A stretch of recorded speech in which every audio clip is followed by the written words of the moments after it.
پہ چلتے ہیں اور قرآن سے پوچھتے ہیں کہ اے قرآن تو بتا، صدیوں سے مدتوں سے یہ دعا مانگی جا رہی ہے، سب رحمت کے امیدوار اور طلبگار نظر آ رہے ہیں، کیا وہ دعائیں قبول ہوئی ہیں؟ کیا ان دعاؤں کو قبولیت کا درجہ عطا ہوا ہے یا نہیں ہوا؟ قرآن بولتا ہے، غور سے پڑھو قرآن کو، اللہ کا وعدہ سچا ہے۔ اللہ قرآن میں ارشاد فرماتا ہے وہ رحمت تمہیں دی جا چکی ہے، وہ دعائیں جو تم نے رحمت میں مانگی، رحمت دعاؤں میں جو تم نے رحمت کی طلب کی تھی، رحمت مانگی تھی، وہ دعا تمہاری قبول ہو چکی ہے۔ اللہ قرآن میں ارشاد فرماتا ہے وَمَا أَرْسَلْنَاكَ إِلَّا رَحْمَةً لِلْعَالَمِينَ، اے محبوب ہم نے آپ کو سارے جہانوں کے لیے رحمت بنا کر بھیجا ہے، تمام عالمین کے لیے رحمت بنا کر۔ سبحان اللہ، نعرہ تکبیر، نعرہ تکبیر، نعرہ حیدری، نعرہ حیدری، فیضان کلیمی، حضور صاحب سجادہ۔ تو وہ جو اللہ نے فرمایا تھا لوح محفوظ پر وہ تحریر جو درج فرمائی ہے کہ میری رحمت میرے غضب پر غالب ہے، وہ کوئی اور رحمت نہیں بلکہ اس کا محبوب ہے، وہ محمد رسول اللہ صلی اللہ علیہ وآلہ وسلم ہے۔ وَمَا أَرْسَلْنَاكَ إِلَّا رَحْمَةً لِلْعَالَمِينَ، محبوب ہم نے آپ کو سارے جہانوں کے لیے رحمت بنا کر بھیجا، تمام عالمین کے لیے۔ اللہ تبارک و تعالی بڑا سخی ہے، اس نے ہمیں رحمت للعالمین عطا فرمایا ہے۔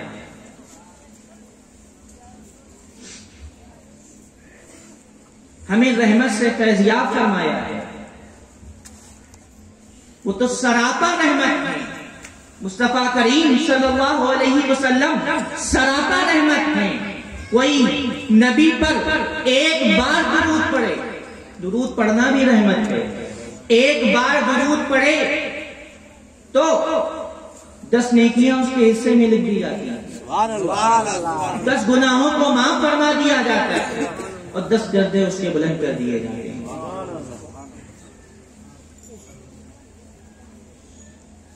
ایک روایت یاد آئی کہ بروز قیامت کوئی بندہ پریشان ہوگا،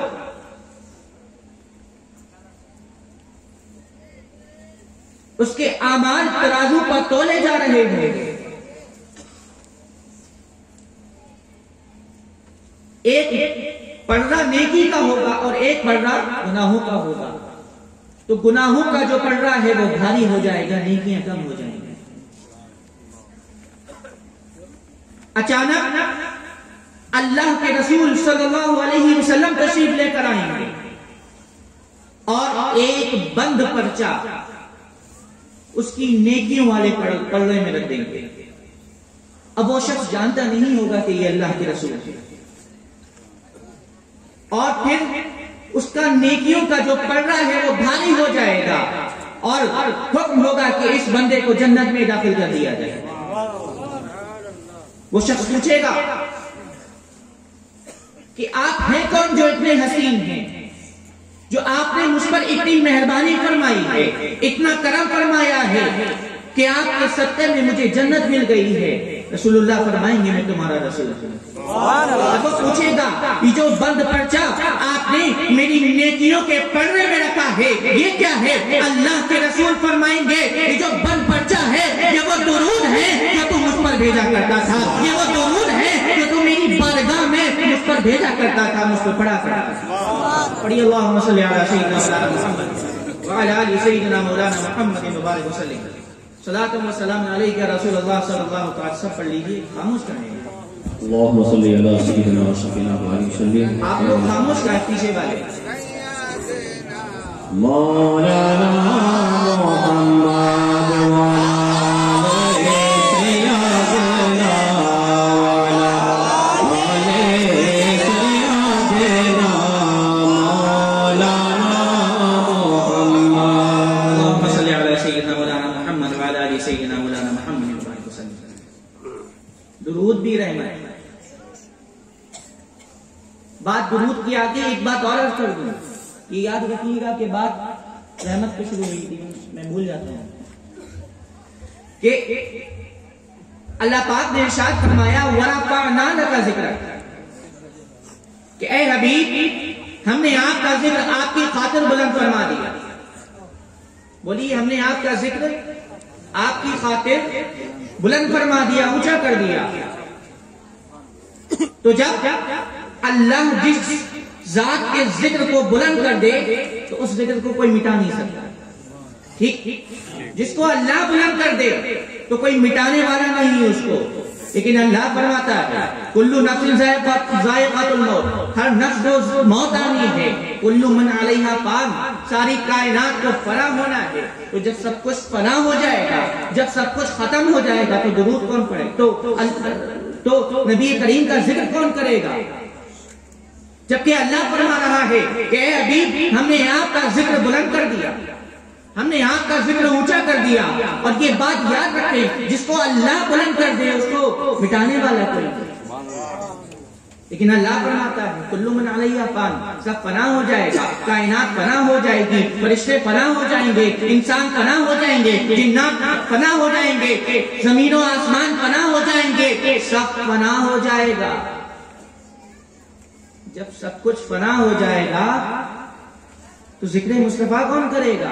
بلند کرنے والا رب، جسے رب بلند کر دے اسے کوئی مٹا نہیں سکتا. ان اللہ و ملائکتہ یصلون علی النبی یا ایھا الذین آمنوا صلوا علیہ وسلموا تسلیما. بے شک اللہ اور اس کے فرشتے اپنے حبیب پر درود بھیجتے ہیں، درود پڑھتے ہیں. اے ایمان والو تم بھی پڑھا کرو، تم بھی بھیجا کرو. ایمان والے فنا ہو جائیں گے، ملائکہ فنا ہو جائیں گے، کائنات فنا ہو جائے گی، لیکن وَيَبْقَى وَجْهُ رَبِّكَ ذُو الْجَلَالِ وَالْإِكْرَامِ. ایک ذات ہے جو ہمیشہ سے ہے اور ہمیشہ باقی رہنے والی ہے، وہ ذات اللہ کی ہے. اور وَرَفَعْنَا لَكَ ذِكْرَكَ، ذکر اللہ نے بلند کیا ہے. سب فنا ہو جائے گا تو اس وقت اللہ تبارک و تعالیٰ اپنے حبیب پر سبحان اللہ سبحان اللہ نعرہ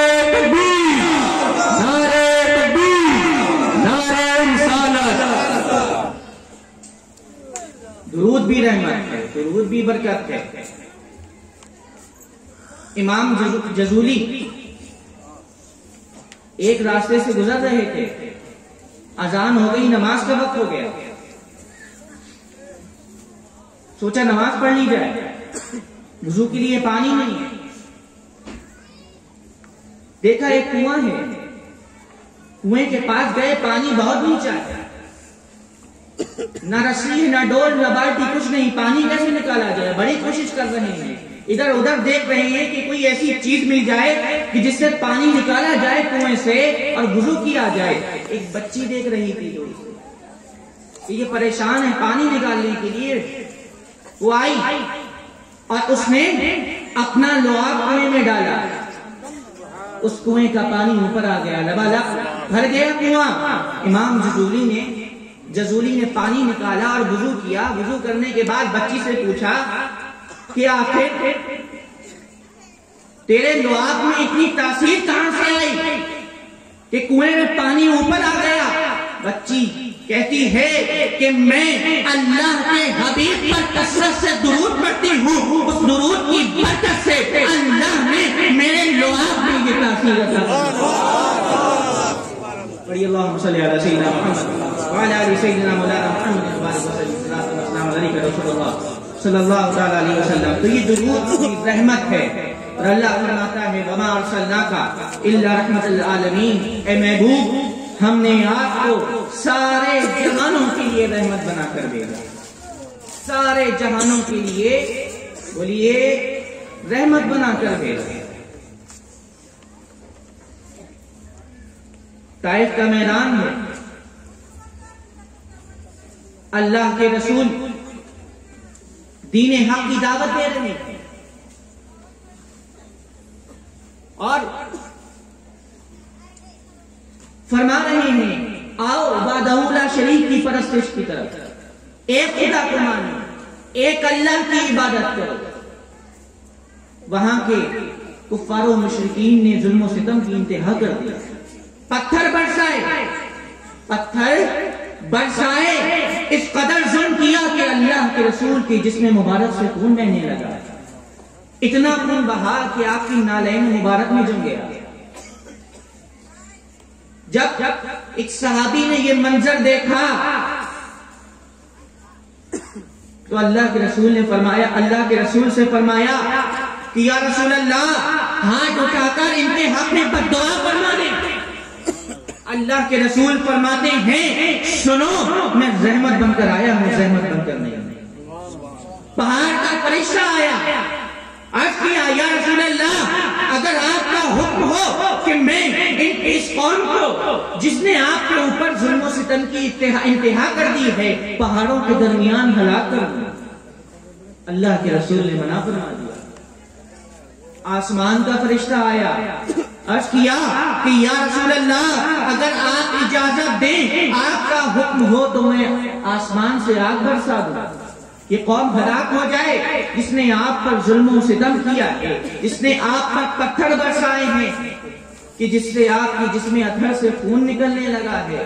اللہ کے رسول فرماتے ہیں، نہیں، یہ میری بات نہیں مان رہے، یہ میری دعوت قبول نہیں کر رہے، یہ وحدہ لا شریک کی پرستش کی طرف نہیں آ رہے ہیں، لیکن مجھے امید ہے کہ ان کی آنے والی نسل ضرور اس دین کو قبول کریں گے، ضرور وحدہ لا شریک کی پرستش کی طرف آئیں گے، ضرور ایک خدا کی عبادت کریں گے، ان کی آنے والی نسلیں میری بات مانیں گی، اس دین حق کو قبول کریں گے۔ یاد ہے آپ کو بچیوں کو زندہ دفنا دیا جاتا تھا، عرب کے جاہل لوگ بیٹی کی پیدائش کو برا سمجھا کرتے تھے۔ جب ان کے گھروں میں بیٹی پیدا ہوتی تھی تو اس کو برا جانتے تھے۔ رحمت للعالمین تشریف لے آئے ہیں، فرمایا سنو، تم بیٹی کو زحمت سمجھتے ہو، یہ تو گھر کی رحمت ہے۔ نہ صرف یہ فرمایا بلکہ اللہ کے رسول آگے ارشاد فرماتے ہیں کہ جس کی 3 بیٹیاں ہیں، اگر اس شخص نے اپنی تینوں بیٹیوں کی پرورش اچھی طرح کی، پھر انہیں ان کے گھر ان کی سسرال پہنچا دیا، وہ جنت میں داخل ہو۔ حضرت عائشہ پر عرض کرتی ہیں، یا رسول اللہ، اگر کسی کے پاس 3 نہیں 2 بیٹیاں ہوں اس کا کیا ہوگا؟ اللہ کے رسول ارشاد فرماتے ہیں کہ اگر کسی کے پاس 2 بیٹیاں ہوں اور وہ اس کے ساتھ اسی طرح کا معاملہ کرے، اچھی تعلیم دے اور انہیں ان کی سسرال اچھے گھر پہنچا دے تو وہ جنت میں داخل ہوگا۔ حضرت عائشہ عرض کرتی ہیں اور اس امت پر احسان فرماتی ہیں کہ یا رسول اللہ، اگر کسی کے پاس 1 بیٹی ہو، اللہ کے رسول فرماتے ہیں اگر کسی کے پاس 1 بیٹی ہو اور وہ اس کے ساتھ یہی معاملہ کرے تو وہ بھی جنت میں داخل ہوگا۔ پھر حضرت عائشہ عرض کرتی ہیں کہ جس کا کوئی نہ ہو، اللہ کے رسول فرماتے ہیں جس کا کوئی نہ ہو اس کے محمد مصطفیٰ صلی اللہ علیہ وسلم وَمَا أَرْسَلْنَاكَ إِلَّا رَحْمَةً لِلْعَالَمِينَ، اے محبوب، ہم نے آپ کو سارے جہانوں کے لیے رحمت بنا کر بھیجا ہے، تمام عالمین کے لیے رحمت بنا کر بھیجا ہے۔ اللہ کے رسول نے مکے میں کفار و مشرکین کو دین کی دعوت دی، اسلام کی دعوت دی کہ اسلام قبول کرو، تو لوگ اللہ کے رسول کو برا بھلا کہنے لگے، گالیاں دینے لگے۔ یہ وہی لوگ ہیں جو ابھی تک تو سچا کہہ رہے تھے، ابھی تک امین کہہ رہے تھے کہ محمد بہت سچے ہیں، بڑے امین ہیں، لیکن جیسے ہی دین کی طرف بلایا، حکم آیا کہ اب نبوت کا اعلان کر دو، دین کی دعوت دی، تو یہی لوگ جو سچا کہہ رہے تھے، امین کہہ رہے تھے، یہی برا بھلا کہنے لگے، ظلم و ستم کرنے لگے، اس قدر ظلم و ستم کیا کہ اللہ کے رسول نماز پڑھ رہے ہیں، سجدے کی حالت میں ہیں، اونٹنی کی اوجڑی ڈالی جا رہی ہے پیٹھ پر. اس قدر پریشان کیا، اس قدر ظلم و ستم کیا، برا بھلا کہا. پھر اللہ کے رسول نے ہجرت فرمانے کا ارادہ کیا. ہجرت فرما کر مدینے آنے کا ارادہ فرمایا. اور علی سے کہا کہ علی، یہ لوگوں کی امانتیں میرے پاس ہیں، اسے جس کی امانت ہے اس کے پاس پہنچا کر اسے دے کر صبح واپس آ جانا. ہجرت کی شب علی بستر نبوت پر سو رہے ہیں. دشمنوں کی گھیرا بندی ہے، باہر دشمن گھیرا لگائے ہوئے ہیں. علی صبح امانتیں واپس کر کر نبی کریم کے پاس حاضر ہو گئے. علی سے پوچھا گیا کہ علی، تمہیں رات میں نیند تو آ گئی؟ دشمنوں کے گھیرے میں تمہیں نیند آ گئی؟ تم کیسے سوئے؟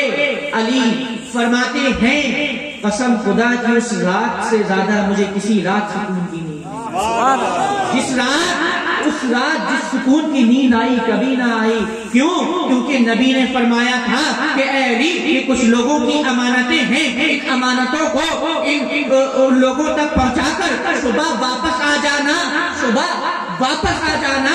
علی سمجھ گیا کہ اے علی کو موت کبھی بھی آ سکتی ہے، لیکن آج کی رات علی بن نہیں سکتا، کیونکہ رسول نے فرما دیا ہے علی صبح واپس آ جائے. یہ علی ہے. یہ علی کون؟ علی جو ساری کائنات کے مولا ہے. من کنت مولا فاز علی مولا. نبی فرماتے ہیں میں جس کا مولا ہوں علی اس کا مولا. علی کی شان یہ ہے کہ نبی فرماتے ہیں انا مدینۃ العلم وعلی بابھا، میں علم کا شہر ہوں اور علی اس کا دروازہ ہے. علی اس کا دروازہ ہے. شکایت لے کر صحابہ نبی کریم کی بارگاہ میں حاضر ہوئے کہ یا رسول اللہ، علی کہتے ہیں کہ جو آپ سے ایک بار ملے گا وہ مجھ علی سے 2 مرتبہ ملے گا. اللہ کے رسول فرماتے ہیں کہ علی ٹھیک کہتے ہیں، کیونکہ علی دروازہ ہے. جو مجھ سے ملنے آئے گا وہ ایک بار دروازے سے ہوتا ہوا مجھ سے ملنے آئے گا، اور جب واپس جائے گا تو دروازے سے ہوتا ہوا. سبحان اللہ. انا مدینۃ العلم وعلی بابھا. علی علم کا شہر ہے، میں علم کا شہر ہوں اور علی اس کا دروازہ ہے. تو ہجرت فرما کر عرض یہ کر رہا تھا کہ ہجرت کا ارادہ فرما لیا ہے، اب واپس آ رہے ہیں. اب واپس آ رہے ہیں. کہاں آ رہے ہیں؟ ہجرت فرما لی ہے. کچھ عرصے کے بعد اب اللہ کے رسول نے ارادہ کیا مکے واپس جانے کا. اب پوری طاقت کے ساتھ جا رہے ہیں، پوری پاور ہے. اللہ کے رسول مکے تشریف لے جا رہے ہیں پوری طاقت کے ساتھ. اقتدار آج اپنے ہاتھ میں ہے، اسلام کا پرچم بلند ہے، اور وہاں دشمن پریشان ہیں کہ آج ہم سے چن چن کر بدلہ لیا جائے گا. کیوں؟ کیونکہ ہم نے نبی کریم پر بہت ظلم و ستم کیا ہے، گالیاں بھی دی ہیں، پریشان بھی کیا ہے. صحابہ کی تلواریں جنبش ابرو کی منتظر ہیں کہ کاش نبی کریم کی جنبش کا اشارہ ہو جائے، ہم دشمنوں سے چن چن کر بدلہ لیں. مکہ پہنچ گئے ہیں، دشمن گھبرائے ہوئے ہیں، صحابہ منتظر ہیں، اشارہ ہو جائے ہم بدلہ لیں. لیکن اللہ کے رسول فرماتے ہیں کہ سنو، آج بدلہ لینے کا دن نہیں ہے، آج خون بہانے کا دن نہیں ہے، بلکہ آج تو معاف کرنے کا دن ہے، آج تو عفو درگزر کرنے کا دن ہے. کیوں؟ کیونکہ وما ارسلناک الا رحمۃ للعالمین. نعرہ تکبیر، نعرہ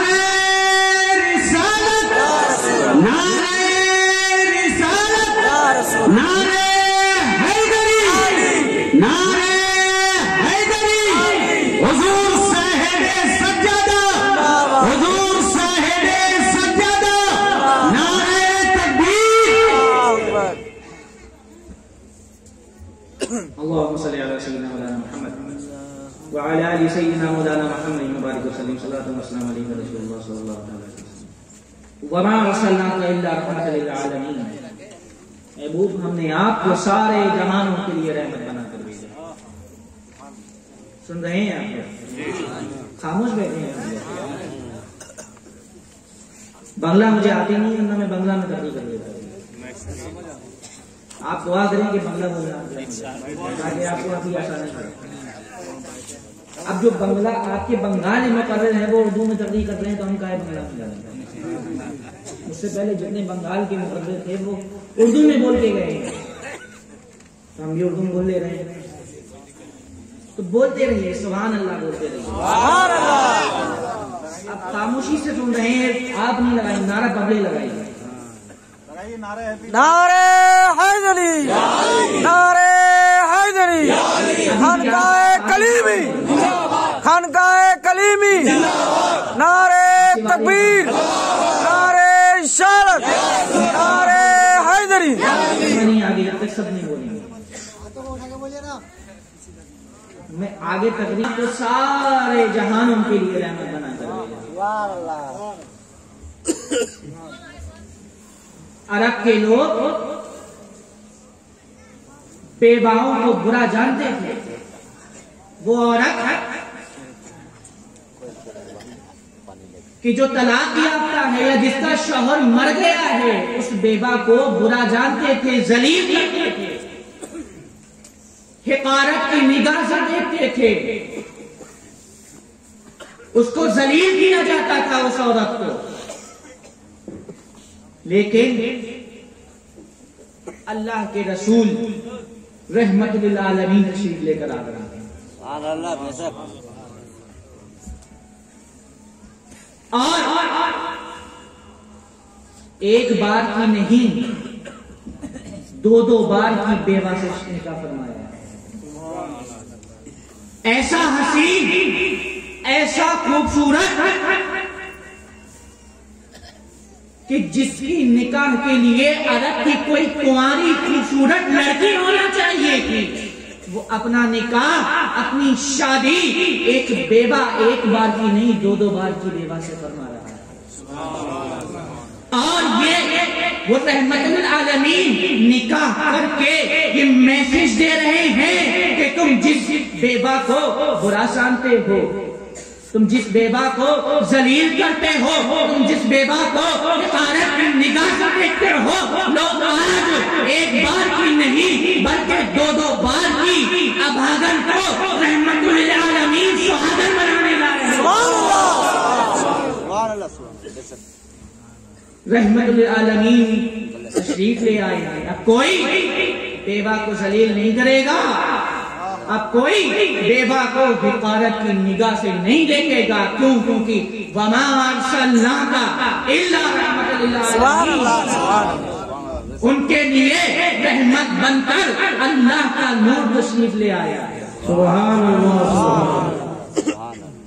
محبوب ہم نے آپ کو سارے جہانوں کے لیے رحمت بنا. سبحان اللہ. اسی رحمت کا ایک حصہ شفاعت بھی ہے. شفاعت بھی رحمت کا حصہ ہے. جو شفاعت کا انکار کرتے ہیں وہ در حقیقت رحمت کا انکار کرتے ہیں. بے شک شفاعت رحمت کا حصہ ہے. قیامت کا دن ہوگا، حشر برپا ہوگا، مخلوق پریشان ہوگی. حضرت آدم علیہ السلام کے پاس جائے گی، عرض کرے گی کہ اے آدم علیہ السلام، آپ کو تو اللہ نے دست قدرت سے بنایا ہے، اللہ سے سفارش فرما دیجیے، شفاعت فرما دیجیے. آدم کہیں گے اذهبوا الی غیری، دوسرے کے پاس جاؤ. مخلوق نوح علیہ السلام کے پاس جائے گی، عرض کرے گی کہ آپ تو اللہ کے نبی ہیں، سفارش فرما دیجیے. شفاعت فرما دیجئے۔ حضرت نوح کہیں گے اذهبوا إلى غيري، دوسرے کے پاس جاؤ۔ یہاں رک کے ایک بات اور عرض کر دوں، آدم کون ہے؟ خدا ہے؟ اللہ ہے۔ نوح علیہ السلام کون ہے؟ اللہ ہے؟ نہیں، غیر اللہ ہے۔ کون ہے؟ اللہ نہیں ہے، غیر اللہ ہے۔ جو لوگ یہ کہتے ہیں، توجہ رہے، ارشاد ہوا کہ غیر اللہ سے مانگنا شرک ہے، سنو، اگر یہ شرک ہے تو یہ شرک بروز قیامت اللہ کے سامنے ہو رہا ہے۔ اگر یہ شرک ہے تو یہ شرک بروز قیامت اللہ کے سامنے ہو رہا ہے۔ مخلوق کہاں جا رہی ہے؟ اللہ سامنے جلوہ فرما ہے، صفت قہاریت اور جباریت کے ساتھ موجود ہے، لیکن مخلوق اللہ کو چھوڑ کر انبیاء کے پاس سفارش کی عرضی لے کر جا رہی ہے کہ آپ سفارش فرما دیں، غیر اللہ کے پاس جا رہی ہے۔ سبحان اللہ، سبحان تو اللہ۔ پتہ یہ چلا کہ غیر اللہ سے مانگنا شرک نہیں ہے، کیوں؟ کیونکہ اگر یہ شرک ہوتا تو اللہ کے سامنے ہو رہا ہے قیامت کے دن۔ تو نوح علیہ السلام کے پاس گئے مخلوق، عرض کیا کہ اے نوح علیہ السلام سفارش فرما دیئے، شفاعت فرما دیجئے۔ فرمایا اذهبوا إلى غيري۔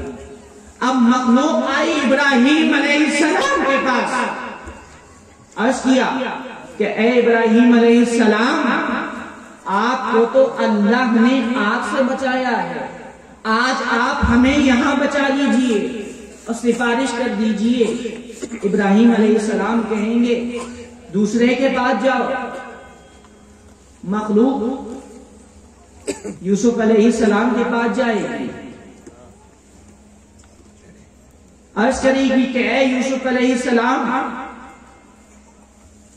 اللہ نے آپ کو کنویں سے نجات عطا فرمائی تھی اور مصر کے بازار سے تخت پر بٹھایا تھا، ہماری سفارش کر دیجئے۔ وہ بھی کہیں گے اذهبوا إلى غيري، دوسرے کے پاس جاؤ۔ سن رہے ہیں؟ سبحان اللہ، سبحان اللہ، سبحان اللہ، سبحان اللہ، خاموشی کے ساتھ سن رہے ہیں۔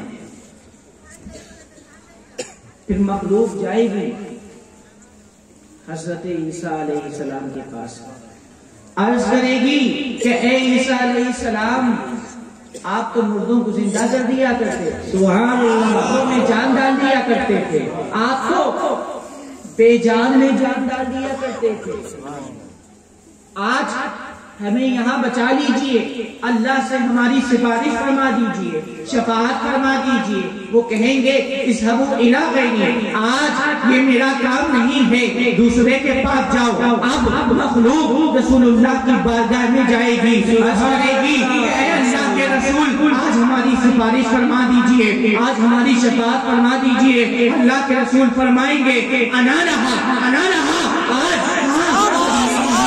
قبول کی جائے گی، آج میری ہی سفارش قبول کی جائے گی۔ اللہ کے رسول اللہ کے سامنے ایک طویل سجدہ کریں گے، پھر اللہ فرمائے گا یا محمد ارفع راسک، اے محمد اپنے سر کو اٹھاؤ، مانگو، اشفاق شفاعت مانگو، شفاعت کرو، تمہاری شفاعت قبول کی۔ سبحان اللہ، سبحان۔ پڑھیے اللہم صلی علی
ایک عالم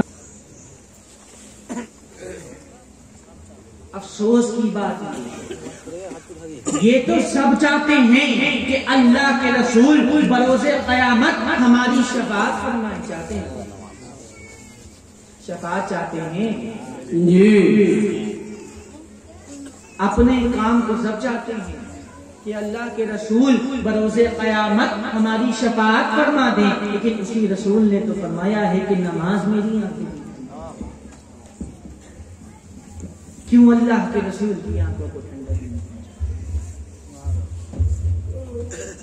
نماز قائم کرو، اقیم الصلاۃ، نماز قائم کرو۔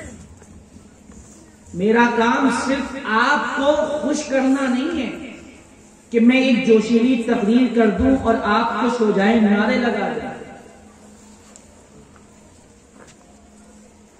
صرف خوش کرنے نہیں آیا، بلکہ میرا کام یہ ہے کہ آپ کی بھلائی اس دنیا میں بھی ہو اور اس دنیا میں بھی خیر ہے۔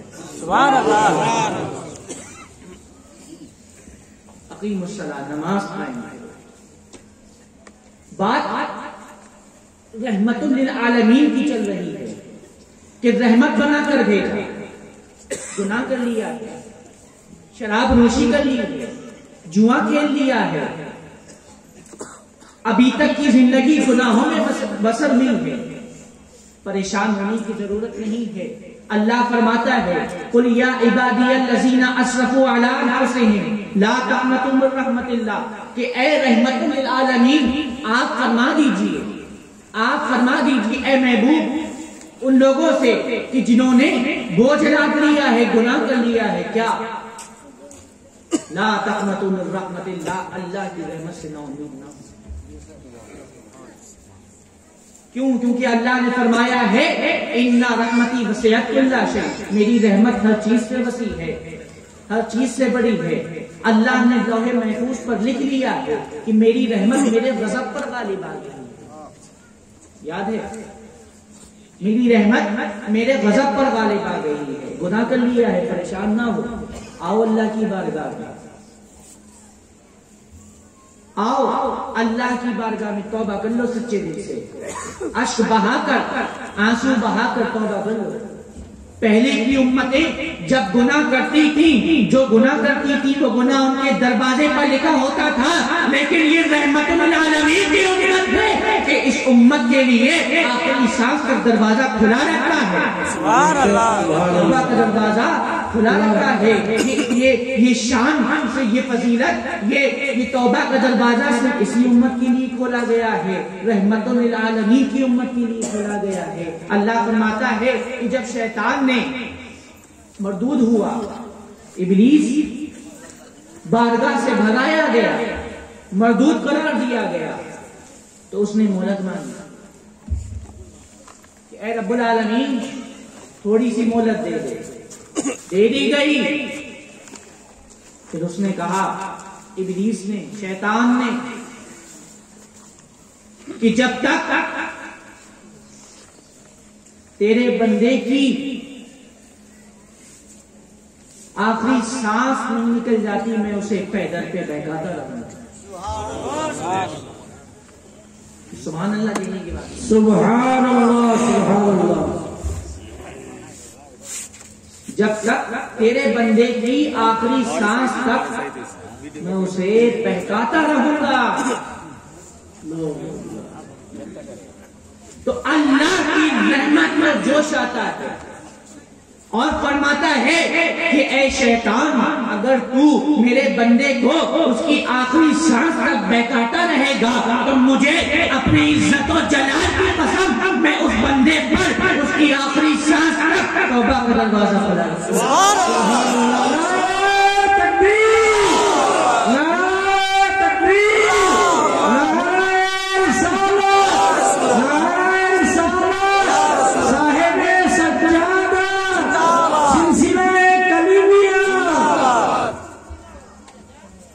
آخری سانس تک توبہ کا دروازہ کھلا رکھوں گا، لیکن کوئی اس مجمع میں ایسا شخص ہے جو مجھے یہ بتا سکتا ہے کہ ہماری آخری سانس کب نکلے گی؟ کوئی بتا سکتا ہے؟ نہیں تو ہر سانس کو آخری سانس جان کر توبہ کرو. ہر سانس کو آخری سانس جان کر توبہ اور توبہ کر کے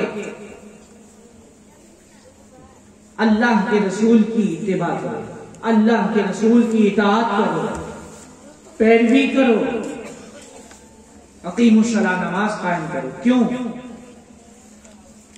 کیونکہ اللہ کے رسول فرماتے ہیں کہ جب بندہ نماز پڑھنے جاتا ہے اور نماز پڑھنے کھڑا ہو جاتا ہے، نیت باندھتا ہے، تو اس کے جتنے سارے گناہ ہیں، کچھ گناہ اس کے سر پر رکھ دیے جاتے ہیں، کچھ گناہ اس کے کندھوں پر رکھ دیے جاتے ہیں. جب وہ بندہ رکوع کرتا ہے تو اس کے جو گناہ کندھے پر رکھ دیے جاتے ہیں وہ سارے جھڑے جاتے ہیں. جب وہ بندہ سجدہ کرتا ہے تو سر کے سارے گناہ جھڑے جاتے ہیں. ایک اور روایت ہے کہ جب بندہ نماز پڑھنے جاتا ہے تو اللہ حکم دیتا ہے فرشتوں سے کہ اے فرشتوں میرے بندے کے سارے گناہ لے کر ایک طرف ایک سائیڈ میں رکھ دو. وہ بندہ نماز پڑھتا ہے، نماز پڑھ کے مکمل کر کے دعا مانگ کر واپس جانے لگتا ہے. فرشتے عرض کرتے ہیں یا رسول اللہ، اے رب العالمین، کیا آپ اس بندے کے جو گناہ ہم نے لے کر ایک سائیڈ میں رکھے تھے کیا اب اسے واپس کر دیے جائیں؟ اللہ فرماتا ہے کہ جب بندے سے گناہ لے لیے ہیں تو آپ اسے واپس نہ کریں. نماز نماز کو مضبوطی سے پکڑو اور پابندی کے ساتھ ادا کرو اور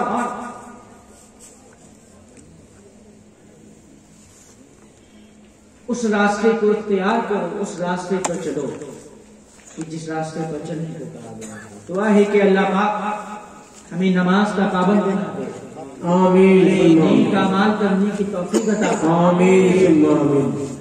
اور